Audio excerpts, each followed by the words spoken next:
channel saya, jangan lupa untuk selalu di subscribe terlebih dahulu dan diklik tanda lonceng sehingga kalian mendapatkan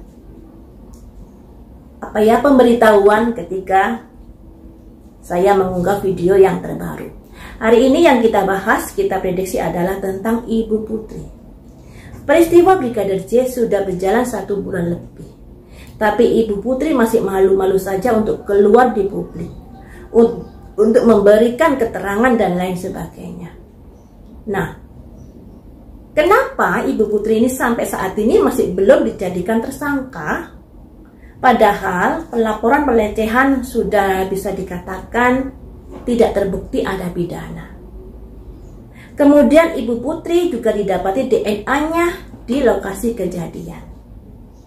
Konon beritanya Ibu Putri juga mengetahui adanya peristiwa kematian tersebut. Kenapa Ibu Putri tidak jujur, cenderung untuk menutupi peristiwa yang sesungguhnya? Hal ini sebenarnya sudah bisa dikenakan pasal dan bisa dijadikan tersangka Ibu Putri karena melindungi sebuah kejahatan, mengetahui sebuah kejahatan. Nah, kenapa sehingga saat ini masih saja belum ditetapkan menjadi tersangka? Hal-hal ini sudah pernah saya prediksi sebenarnya. Mengapa cenderung lelet atau cenderung lemah gemulai menindak Ibu Putri? Dikarenakan di belakang Ibu Putri masih ada sosok yang kuat yang membackingi Ibu Putri. Prediksi saya seperti itu. Nah, hari ini akan saya prediksi dengan terdiamnya Ibu Putri ini membuat masyarakat menjadi geram, membuat masyarakat menjadi gemes ya. Pengacaranya dari Brigadir J mungkin juga semakin gemes dengan Ibu Putri ini karena tidak mau menceritakan kebenaran, tidak mau menceritakan sejujurnya apa yang terjadi, apa pemicu sebabnya, penyebabnya Pak Sambo ini marah. Ibu Putri diam membisu sampai saat ini. Aduh, dengan alasan psikologis, kejiwaan dan lain sebagainya. Semua orang menghadapi masalah pasti down pikirannya. Jangankan Ibu Putri, kita saja sudah down ya. Tapi yang namanya proses hukum itu harus berjalan. Ada pikiran saya bahwa Ibu Putri ini mengundur-undur waktu. Ketika masalah hukum ini diundur-undur, itu berarti memberi peluang untuk mencari alasan, mencari alibi untuk menghindar dari terjeratnya kejahatan ini, agar bisa meringankan Pak Sambo dan lain sebagainya, agar bisa melindungi yang lainnya dan lain-lain. Seperti itu ya teman-teman. Agak gemes juga saya ya. Mari kita ungkap di sini. Apakah ada ketegasan dari pemerintahan, dari pihak yang berwajib untuk menetapkan Ibu Putri menjadi tersangka? Masa sih harus didorong dari pengacaranya Brigadir J dulu? Padahal bisa saja Ibu Putri ini terjerat dari pasal menghambat proses penyidikan. Ya.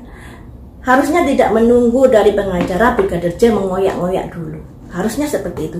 Jika kepolisian mau bekerja dengan baik, dengan cepat dan tegas, pastinya jauh-jauh hari Ibu Putri ini sudah dipaksa untuk bicara. Tidak bersembunyi di dalam gangguan kejiwaan, psikologis dan lain sebagainya. Takutnya nanti alasannya Ibu Putri mengalami gangguan jiwa dan bisa tidak terjerat oleh hukum. Takutnya seperti itu. Khawatir saya seperti itu, ya. Mari kita ungkap di sini teman-teman. Apakah pada akhirnya Ibu Putri akan ditetapkan menjadi tersangka oleh pihak yang berwajib?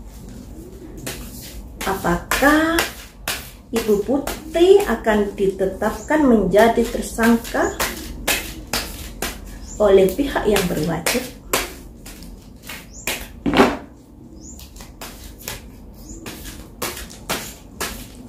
Apakah Ibu Putri akan ditetapkan jadi tersangka? Saya ada penglihatan teman-teman, untuk menetapkan Ibu Putri sebagai tersangka ini harus melewati lorong panjang, proses yang panjang. Makanya di sini sampai 1 bulan lebih Ibu Putri masih belum dijadikan tersangka. Itu seperti gambaran saya, lorong yang panjang, lorong hitam yang panjang. Jadi nggak mudah untuk menetapkan Ibu Putri ini sebagai tersangka. Nggak mudah. Ya seperti yang saya prediksi kemarin, karena ada backup dari orang besar di belakang Ibu Putri. Mari kita ungkap di sini. Semoga ada perubahan ya.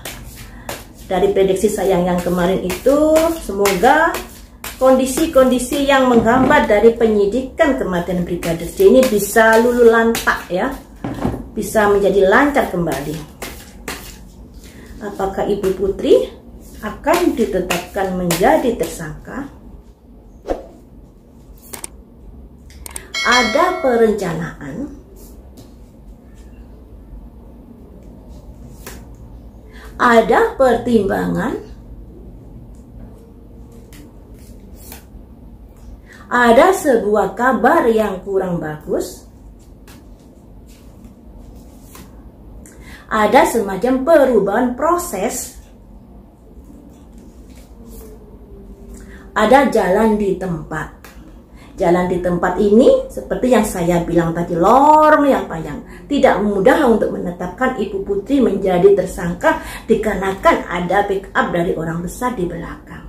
Satu kartu lagi, endingnya bagaimana? Kecewa.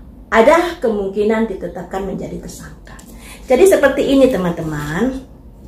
Menetapkan Ibu Putri sebagai tersangka itu sebenarnya sudah ada dalam perencanaan. Sudah ada dari perencanaan dari pihak-pihak polisi yang loyal kepada NKRI. Dari polisi-polisi yang baik yang bekerja keras untuk mengungkap peristiwa kematian Brigadir J. Sudah ada perencanaan di sini. Tapi ada pertimbangan-pertimbangan lagi di sini. Dikarenakan ada kabar buruk yang beredar. Ada kabar buruk atau sesuatu yang bisa menjadikan begini begitu seperti itu. Nah, adanya kondisi-kondisi ini membuat prosesnya menjadi agak, yang tadinya seharusnya berjalan cepat, jalan tol ya, tapi sekarang menjadi jalan kampung, muter-muter untuk bisa menetapkan Ibu Putri menjadi tersangka. Dikarenakan itu tadi pertimbangan-pertimbangan terkait adanya kabar-kabar yang sudah diketahui. Mungkin seperti itu. Mungkin loh ya, karena ini masih prediksi. Nah, hal-hal ini menyebabkan untuk menetapkan Ibu Putri menjadi tersangka, ada simbol seseorang, di sampingnya ada serigala. Seseorang ini didampingi serigala.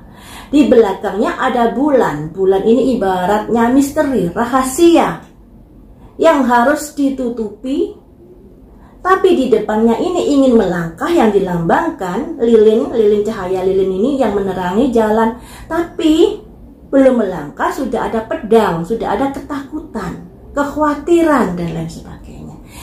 Jadi di sini teman-teman, kalau menetapkan Ibu Putri sebagai tersangka itu merupakan sesuatu yang harus diperhitungkan masak-masak.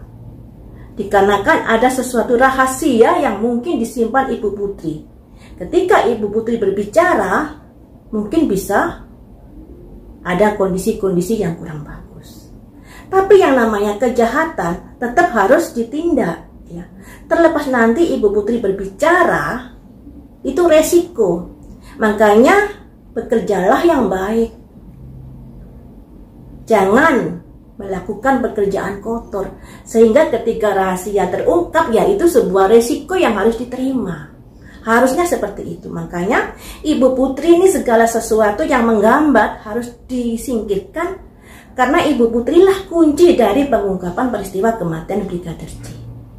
Kuncinya di Ibu Putri. Dan pada akhirnya kepolisian endingnya berani menetapkan Ibu Putri menjadi tersangka, walaupun tidak mudah nanti. Banyak sekali pertimbangan-pertimbangan untuk bisa menetapkan Ibu Putri menjadi tersangka. Karena nggak bisa kita pungkiri loh ya, Pak Mahfud MD aja bilang, di kepolisian ada kerajaan Sambo. Yang namanya kerajaan itu pasti mempunyai anak buah yang banyak. Sudah mengakar kemana-kemana. Nah, ketika Ibu Putri bersuara, mereka khawatir kalau mereka juga ikut terimbas dari efek domino kematian Brigadir J ini. Makanya sangat-sangat sulit untuk menetapkan Ibu Putri menjadi tersangka. Sebenarnya mudah ya, sebenarnya mudah karena bukti-bukti juga sudah mendukung. Tapi ya begitu itu, pertimbangan-pertimbangan yang ditimbang-timbang yang pada akhirnya bisa membuat efek domino pada orang-orang yang terkait. Yang bisa dikatakan akar atau kaki tangan dari Pak Sambo, seperti itu ya. Jadi pada akhirnya Ibu Putri akan ditetapkan menjadi tersangka pada akhirnya. Tapi semoga saja cepat ya, jangan lama. Kalau lama kan berarti ada pengunduran waktu, ada pemberian waktu untuk melakukan alibi-alibi atau menghilangkan barang bukti dan lain sebagainya, yang pada akhirnya membuat masalah ini semakin kabur. Tujuannya untuk mengaburkan masalah. Makanya di sini alangkah baiknya secepatnya ditetapkan menjadi tersangka, karena di Ibu Putri lah masalah kematian Brigadir J akan mudah terkuak ya, apa penyebabnya, apa motifnya. Seperti itu teman-teman, Ibu Putri ini kan kunci dari peristiwa Brigadir J ini. Baiklah, sampai di sini dulu. Lain waktu kita sambung lagi dengan prediksi yang lainnya. Terima kasih sudah setia menonton di channel saya.